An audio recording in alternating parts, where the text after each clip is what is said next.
So, I'll admit, the one video that we did make so far about the Vancouver Canucks re-signing Brock Boeser was more of a reactionary commentary, just talking about the signing itself. How the guy decided to stay in Van, how the Vancouver Canucks decided to give him term, how both sides bent a little bit and sacrificed a little bit more in order to make this partnership continue.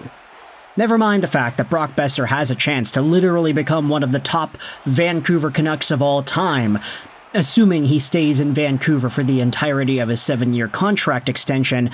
This is, no matter how you slice it, a win for the Vancouver Canucks.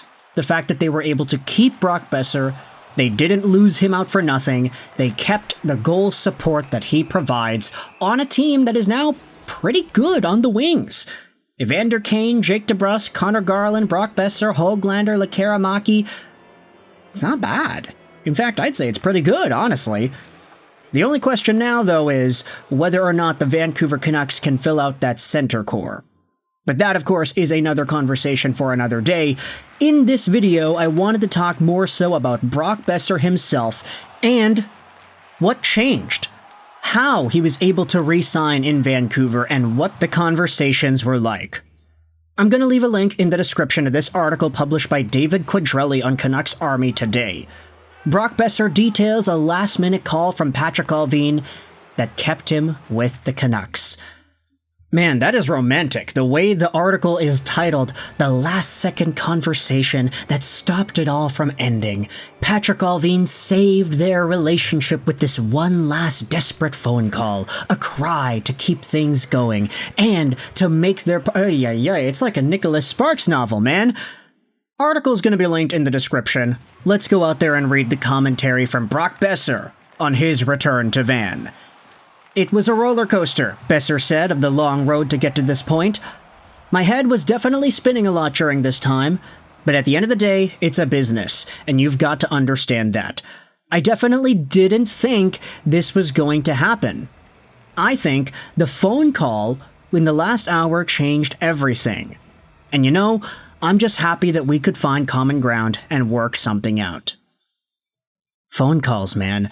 The power of vocal, spoken word. Allowing hockey teams to keep their guys after months of negotiations and trade proposals. This was the unexpected outcome that nobody thought was possible, but it happened. In my head, I think I was fully set on going somewhere else. And so I had kind of a list in my head of teams that I thought maybe would be good fits. And then I was just still kind of uneasy about everything. And then they called. And you know, at the end of the day, I think my heart was still in Vancouver. I have so much faith in our team and the pieces that we have. And you know, I think Adam Foote too. I think he's going to be a great head coach. So I think everything just lined up well, and I'm just super stoked to be back. Man, that is romantic!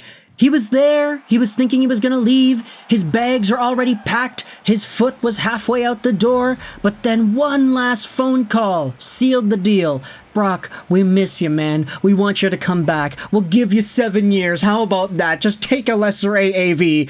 And the contract gets done.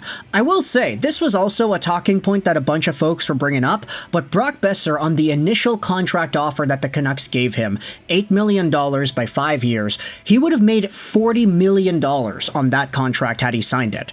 But with this deal, he's getting $50 million. So he is making $10 million more bucks than he would have if he had signed that earlier contract. And he's getting the term that he wants. Maybe he would have specifically wanted 8, but he got 7, which is a lot better than 5. And while it's true that I do doubt whether or not Boeser will age into the contract properly, I will say I have been seeing more arguments against it that I think make sense in a way. Like people talk about Brock and how slow he is, and oh, if he's slow now, then how slow is he going to be 2 years from now, 3 years from now, 4 years from now? But then the opposing perspective is like, well, sometimes players can just do well while being slow. Corey Perry, Tyler Toffoli, these guys are goal-scoring players on the wing that don't really have the best foot speed either, and they kind of get better with age. Which is so interesting when you think about the way Brock has evolved too, from being a pure sniper on the rush, a guy who could beat goalies from anywhere, to more of a net front, garbage goal, clean up the crease type of guy. And so when you think about Brock aging into that, it becomes a lot more optimistic to think about him being a longer-term fit for Vancouver, even at maybe 7 years. I don't know, that's just kind of where my mindset is at, thinking about this Brock Boeser negotiation and contract signing. I was actually at the gym, Brock said, when he got the call from his agent Ben Hankinson. I don't know why. I thought I'd be able to maybe train and work out. I ended up not even working out, and I had to leave because I was on the phone the whole time. But yeah, we were sitting there, we were talking, and I was talking to Ben, just kind of going over everything, and then he said Patrick Allvin was calling him, and that kind of raised my eyebrows. I was like, okay, maybe we can figure something out here. And then they kind of went back and forth a little bit, and we found some common ground. It was hard.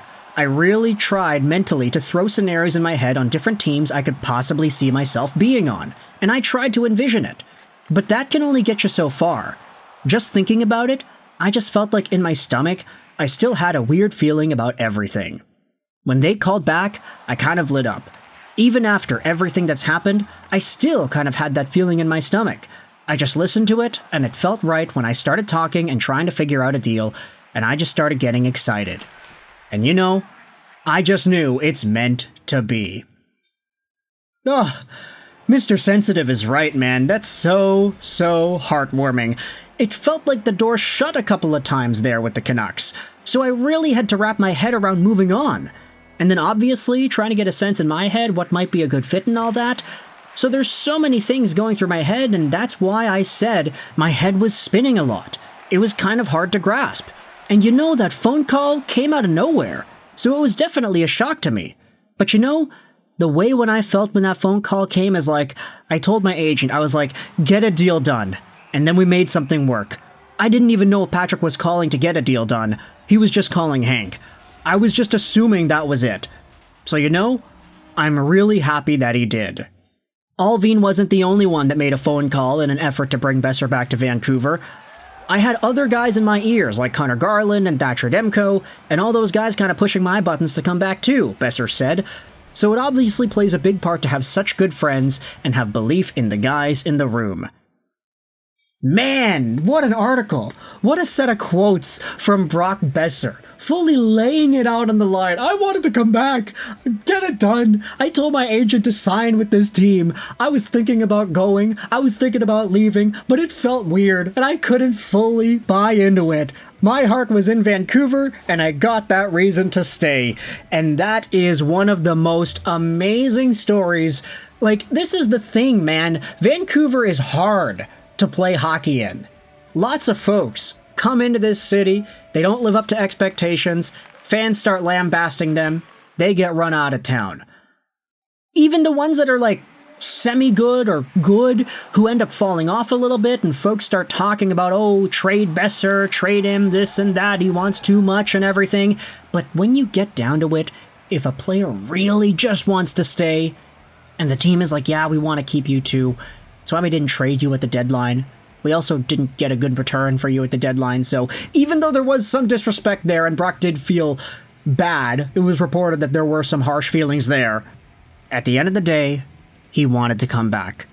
And that's the best part about it. So, let me know your thoughts in the comment section below about Brock Boeser and how he came back. How the phone call went and where his own mind was at. How do you feel about Brock's return to Vancouver? How well do you think he's going to perform? Let me know in the comment section all your opinions. I hope you enjoyed this video.